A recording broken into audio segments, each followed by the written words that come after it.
أعوذ بالله من الشيطان الرجيم بسم الله الرحمن الرحيم اللهم صل على محمد وعلى آل محمد كما صليت على إبراهيم وعلى آل إبراهيم إنك حميد مجيد اللهم بارك على محمد وعلى آل محمد كما باركت على إبراهيم وعلى آل إبراهيم إنك حميد مجيد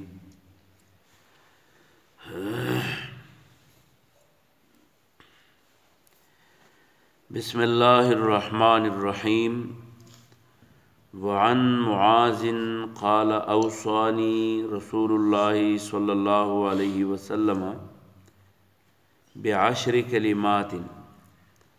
قال لا تشرك بالله شيئا وإن قتلت وحرقت ولا تعقن والديك وإن أمراك أن تخرج من أهلك ومالك ولا تتركن صلاة مكتوبة متعمدا فإن من ترك صلاة مكتوبة متعمدا فقد برئت منه ذمة الله ولا تشربن خمرا فإنه رأس كل فاحشة وإياك والمعصية فإن بالمعصية حل سخط الله وإياك والفرار من الزحف وإن هلك الناس وإذا أصاب الناس موت وأنت فيهم فاثبت وأنفق على عيالك من طولك ولا ترفع عنهم عصاك أدبا وأخفهم في الله او كما قال علیہ الصلاۃ والسلام. حضرت معاذ رضی اللہ تعالی عنہ تعارف بار بارشو جلیل القدر صحابی رسول اللہ صلی اللہ علیہ وسلم اغاد رسول اللہ صلی اللہ علیہ وسلم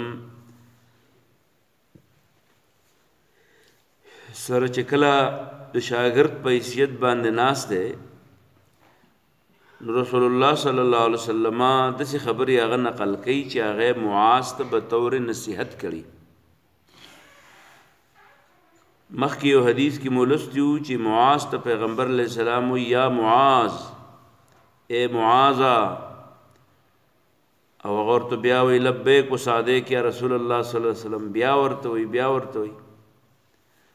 او بیا ورته رسته وی چې ما حق العباد علی الله د بندیانو په الله سره حق دی او د الله په بنده باندې سره حق دی. دې حدیث کې هم رسول الله صلی الله علیه وسلم حضرت معاذ ته نصیحتونه کړې دي او مشران عام طور کشرانو ته نصیحتونه کوي. کور کې چې کم نکي هغه خپل بچو ته نصیحتونه کوي، پلار خپل بچو ته نصیحتونه کوي، مور خپل بچو ته نصیحتونه کوي، په مدرسه او سکول کې استاد خپل شاګردانو ته وصیتونه او نصیحتونه ورته کوي او پیر خپل مریدانو ته وصیتونه او نصیحتونه کوي. رسول کریم صلی الله علیه وسلم خپل شاګردانو کې حضرت معاذ ته نصیحت کړي دي. حضرت معاذ هغه نصیحت را نقل کړي، فرمایي وای ما ته پیغمبر علیه السلام لس خبرې نصیحت کړه او د لسو خبرو اولنې خبره راته دا نصیحت کړي و چې معاذ د الله سره څوک شریک و ما لا تشرک بالله، د الله سره څوک شریک و ما. مخکې موږ د شرک تذکره کړې و چې شرک دې ته وایي چې الله تعالی په شان څوک وګڼي یا دا چې د الله تعالی کم صفاتونه دي، کم حقونه دي، کم اختیارات دي هغه بل چاله ثابت کړي، دې ته شرک وایي د الله سره. نو حضرت معاذ وی ما ته پیغمبر علیہ السلام وی چې معاذ شرک بنکه و ان قتلت وحرقت او دا دونه ګنده عمل له شرک دونه خطرناک عمل له او د اخرت په لحاظ سره دونه د هلاکت راوستون کې عمل له چې پیغمبر علیہ السلام هغه ته وی و ان قتلت وحرقت کچا وجل هم چې شرک ونکه او کچا په ور کې سوځول هم چې شرک ونکه چې دونه بالکل شرک په وجبانه تاسو کوجنی چې شرک عقیده خپل کا سوځي دي ځان ورکه خیر دی مړ شي وبه وجلی شي وبه سوځولی شي خو چې کم از کم د شرک په عقیده باندې یوه لمحه هم تېره نه کړي الله دې موږ د شرک د عقیدې نه وساتي دویم نصیحت یې راته دا وکړو راته یې وویل لا تعقن والدیک د مور او د پلار سبا خوله نه وی د مور او د پلار نافرماني به نه کوي خو د نافرمانۍ مطلب دا نه دی چې ګنې هره خبره به لازمن منې لکه اوس په دې ورځو کې ښځه جمې شپې دي او د مور خوا کې په کټ کې بچی پروت دی او هغه ورته راپړسېږي او خڼارې ورته خېږي او دا وایي به یخني ده نو دا مور چې ده نو دا په دې ټیم کې د خبرې د منلو نه ده مستحق چې د دې خبره ومني یا پلار دی بچی ورته په کټ کې پروت دی او خڼېږي پړسېږي او ښکته کېږي او د ترچمیر د چینجو په شانې پړسېدلي پراته او وی مور وی چې یاره غم غرض پې مه لره پلار یې وی چې یاره یخني ده نو بیا د دې پلار او د دې مور دا خبره منل چې دي نو دا ګناه ده دا نه دي منل پکار خو چې مور د ګناه خبره نه کوي پلار د ګناه خبره نه کوي او څه حکم درته وکړي نو ولا تعقن والدیک د مور او د پلار نافرماني به نه کوي وان امراک ان تخرج من اهلک ومالک وی راته وی که دا مور او پلار تا ته داسې خبره کوي چې پای کې ستا ځان ستا بچی او ستا مال دا ستا نه پردي کېږي پردي دي شي مال دې تباه کېږي تباه دي شي بچی دې پردي کېږي پردي دي شي ښځه دې طلاقېږي طلاقه دي شي خاون پرېښودل دي خاون به خدای بل ورکړي ښځه پرېښودل دي ښځه به وله خدای بله ورکړي بچی پرېښودل دي دانه نور به خدای ورکړي مال تباه کېدل دي تباه دي شي نور به ول الله ورکړي خو چېرته د مور او پلار زړه ونه دردی وان امراک ان تخرج من اهلک ومالک اگر چې د مال او د جان د خپل اولاد نه پسې لاس انځل ولې نشي خو د مور او د پلار نافرماني به نه کوي د الله نه وروسته د ټولو نه لوی حقدار د ښه سلوک چې دي نو هغه مور او پلار دي دا مې ته یاد کړه دا دوه خبرې مې یاد کړه وې درېیم نصیحت یې راته وکړو چې لا تترکن صلاة مکتوبة متعمدا وی راته وی چې ګوره فرض مونږ به بالکل نه پرېږدې فرض مونږ به بالکل نه پرېږدې دا چې د ما د اواز کمې زنانه او نارینه اوري نو مونږ به چرته هم نه پرېږدې دا حضرت معاذ ته پیغمبر علیه السلام خاص نصیحت کوي فرض مونږ به نه پرېږدې که واده هم به نه پرېږدې او که مړی هم به نه پرېږدې مونږ علاقو خلک چې د مړي او د واده ورځې راشي نو دا ښځې سر وتړي او بس بیا تقریبا 40 ورځې او 20 ورځې چې کوم دي نو هغه بیا منځونه نه کوي واده وراکه نه یم وزګاره شوي مړی وراکه نه یم وزګاره شوي نه قصدن به مونږ نه پرېږدي او په کور کې چې راته بېلماده شیزونه پراته وي بېلماده په کور کې پرېږدم لا تترکن صلاة مکتوبة فرض مونږ به بالکل نه پرېږدي متعمدا قصدن ځکه فإن من ترک صلاة مکتوبة چا چې فرض مونږ پرېښود او ویې نه که ښځه ده او که سړی دی ناجوړه دی او که روغ دی فقد یقینا برئت اوچت شو منه د ده نه ذمة الله د الله حفاظت تی اوچت شو چې کوم سړی مونږ نه کوي د ده نه د الله حفاظت اوچت شو دنیا کې ته هم اوچت شو آخرت کې ته هم اوچت شو دنیا کې د اوچتېدو مطلب دا دی چې که حکومت دله سزا ورکوي نو څوک دا نشي ویلی چې یاره جی دا مسلمان دی ځکه دی مونږ نه کوي چې مونږ نه کوي د ده د مسلمانۍ به سړی څه ګواهي ورکړي او په آخرت کې هم د الله تبارک وتعالی په غریب کې راغی نو د الله تعالی د طرف نه ورته امن څه تصور پاتې نه شو نو فقد برئت منه ذمة الله فقد برئت اوچت شوره منه ردنه ذمة الله د الله ذمواري الله دا ذمواري اغستې وه چې مسلمان عمل یو ځل نیک کا او زه به وله یو په 10 بدلوم زه به وله یو په 100 بدلوم خو چې مونځ کوي نه نو یو په 10 نه چې یو په یو ورته نه میلاوي پنځم نصیحت یې راته دا وکړو چې لا تشربن خمرا معاذ شراب مسکا معاذ شراب مسکا شراب څه ته وایي نشو ته وایي پلار بچي ته وایي بچیا چرس مسکا بچیا پوډر مسکا بچیا آیس نشه مه کوه بچیان نسوار مکوا بچیا سیګریټ مکوا نو دغه شان پیغمبر علیہ السلام خپل شاګرد حضرت معاذ ته وی لا تشربن خمرا نشی مکوا لا تشربن خمرا نشی مکوا یو بل حدیث کې راځي چې روزه سونه نیک عمل لې چې دا غي په وجه کړي ګناهونه الله سړي ته ټول معاف کوي خو شراب خور نه معاف کوي په روزه باندې فانه راس كل فاحشه شراب زکه مسکا چې د ټولو ګندګو جرل چې دنو دا نشه ده چې نشو کې غلا او آسان شي چې نشو کې قتل کول او آسانی لہذا نشه مکوا ځکه نشي راس كل فاحشه دا د هر پاشي جرل ده زیل ده او شپږم نصیحت راته دا وکړو چې ایاک والمعصیه وړه ګناه غټه پکې مګوره چې وړه ده او غټه ده بعضی خلک وي دا ته دونه غټه ګناه کو نه ده نو پیغمبر علیہ السلام معاذ ته وی ګناه ته مګوره چې وړه ده غټه ده خو د ګناه نه ځان ساته د ګناه د کارونو نه ځان ساته ځکه فإن بالمعصیة حل سخط الله ځکه د ګناه په وجه د الله غصه د ډیریږي نو الله ځان ته ولې غصه کوي وړه ګناه غټه ګناه پکې شي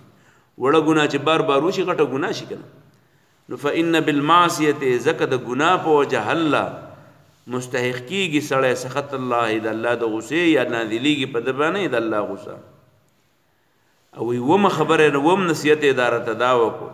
چې و ایاک والفرار من الزحف د دین په لار کې چې منډه وې نو د استپاګانو د تختو نه بزان ساتي دا بنوي چې یاره دا نشم کوله د دشمن مقابله شي تختې بنا د دشمن نه به تختې نه او یاتم نصیحت راته دا وکړو خجی وی و ان هلکا د جنگ نه به تختې نه کټول خلق مړ شي هم ته بنه تختې بنا ها د تختې په ځای باندې قران کې یو بل طریقه ده د ډلې نه هغه طرف ته لاړ شي راغی سره ملګری شي د یو د نه مورچې نه پاسي او بل د ته دې لپاره چې پاغي باندې موثر حمله وکړي نو الفرار من الزحف د جنگ په ورځ باندې د تختې نه ځان ساته و اذا اصاب الناس موت وانت فيهم فثبت وینه هم خبره نصیحت را ده وکړو چې کله یو کلی لورلې و اذا اصاب کله چې ورسید الناس خلق تستا په کلی کې موت مرګ ټوغه راغی په چرګانو باندې ها دغه شان پر انسانانو بعضی بیماریاں د ټوغي په شان راځي نو کله چې یو قوم ته بیماری راشي د ټوغي په شان مرګ په راځي خلق پکې مري بیماران کیږي پکې وانت فيهم او ته په دې کلی کې نو په دې وجه دې کلی نه موده چې د بمړ شم مرګ په نیټه ده مرګ بغیر نیټه نه راځي پس بوت په دغه کلی کې مضبوط پاتې شي او زما تختما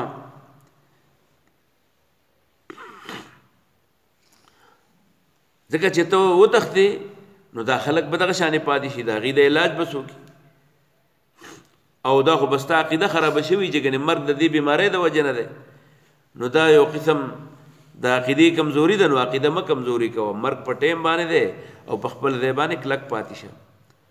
او لسم نمبر راته دا نصیحت وکړو چې وانفق علی عیالک په خپل بچو او ښځو ورونو خویندو مور پلار په دې باندې خپلې پیسې خرچ کوه خپلې پیسې په دې باندې خرچ کوه د دې د کپړو د دې د خوراک د دې د ادب تنظیم کوه او ولا ترفع عنهم عصاک ادبا وی د چوکه ځان سره ساته د بچو د پاره چوکه ساته او چوکه ته مکوزوا په مونږ ورته قاریګه شړقت پورته کوا چې دی مانځله په سبق او تقاریګه چې دی قران یادای په کنزل او تقاریګه چې خلک سم خدای په غلط باندې ورته قاریګه چې بیا د نور خلکو په مخ کې غلط کارونه نه کوي په پردو کوسو کې د ګرځېدو نه ساته اسینه سو کې په دی ولړ مسپخین باندې بدر ډزونه ولي او د پدی باندې وها قاریګه ورته ولا ترفع عنهم موجه وددین عصواک چوکه دے ادبا د ادب د پاره ادب ورکوا او لسم نمبر راته دا ویلا چې واخبهم فی الله د بچون چوکه موجه توا او بل د الله نه يروا د الله د نافرمانه نه يروا واخفهم يرودي فی الله د الله په باره کې چرته اسنا د الله متعلق بیگا یو مشر سره ناس منواغه قصه کوله وی مې په شلم کې په درشم کې سبق وایو وی لاړم یونیورسيټي له خواله چې لاړم وی د یونیورسيټي نه د چرسو د سیبونه راخته د کمرې ټوله په چړلوي وی ما وی چې دا سکول دی دا مدرسه ده دا یونیورسټي ده که دا چې کوم دی نو چېرته دغه دی دا قهوه خانه ده قهوه خانه ده وی زوی ته مې وویل چې بچیا بستره نغړه وی ډېر خلکو راته منت وکړو چې ګوره دا سبق دی او دا ځوان دی ما ورته وویل چې نه وایم به سبق وی کور ته مې راوستو وی مې چې راته دوکان کې کار کوه دغه سبقونو ته ضرورت نشته چې چانه ستانه چرفي جوړوي ستانه بنګي جوړوي ستانه زناکار جوړوي ستانه سودخور جوړوي ستانه بد اخلاقه جوړوي دې سبق ته مې ضرورت نشته وی را مې اوس تو کاروبار کې میدان ته ولګو مفهوم ووایو راځئ چې الفاظ یې یاد کړو وعن معاذ رضی الله عنه د حضرت معاذ رضی الله عنه روایت دی قال دی وی اوصانی ما توصیت وکړو رسول الله صلی الله علیه وسلم بعشر کلمات دلس خبرهم ویرا ته دا وی چې لا تشرک بالله د الله سره څوک مشرک او شیئا هیڅ پتکم وان قتلت اگر کچا وجلې وحرقت اگر کچا وسیزلې ولا توقن والديك د خپل مور او د پلار نافرمانی مکوا و ان امراک اگر کا غدر ته حکم کوي ان تخرج چې تپری دوا من اهلک خپل خذو بچي و مالک او خپل مال ولا تتركن او مبرک د صلاه مکتوبه فرض متعمدا قصدا فان ذک چې من کم سړی چې ترک پریدي صلاه مکتوبه فرض منزوینه کی متعمدا قصدا ونه کی فقد یقینا برئت چتشو منه ددن ذمت الله اذا لازما ولا تشربن او مسكا خمرا شراب نشيم كوا فانه شان دا شراب او دا نشي راس كل خفاجه دا هر بدعملي جرلدم سر ده واياك وزان سات والمعصيه دا گناهونه فان بالمعصيه ذك دا گناه پوجبانه حل مستحقي سړی یعنی نادلیږي پاغه باندې سخط الله د الله غصام و اياك وزان ساتا والفرار او د تختنا من الذهب د جنگ پور دي د کافرو سره و ان هلك الناس اگر چټول خلق ملشي و اذا وكلت اصواب ورسيږي الناس خلق تموت مرغ وانت يت فيهم د دوی سره په دغه کې لیکي پس بوتنو ټټینګ پادشاه وانفق او خرج کوالا یا لګ په خپل اولاد باندې من ثولک د خپل وس مطابق ولا ترفع موجت عنهم داغین عصوا کا چکده ادب داغی د ادب ور کولو د پاره واخفهم او ويرواغي في الله د الله تعالی په باره کې د الله د نافرمانونه ويرو د عذابونه ويرو واخر دعوانا الحمد لله رب العالمين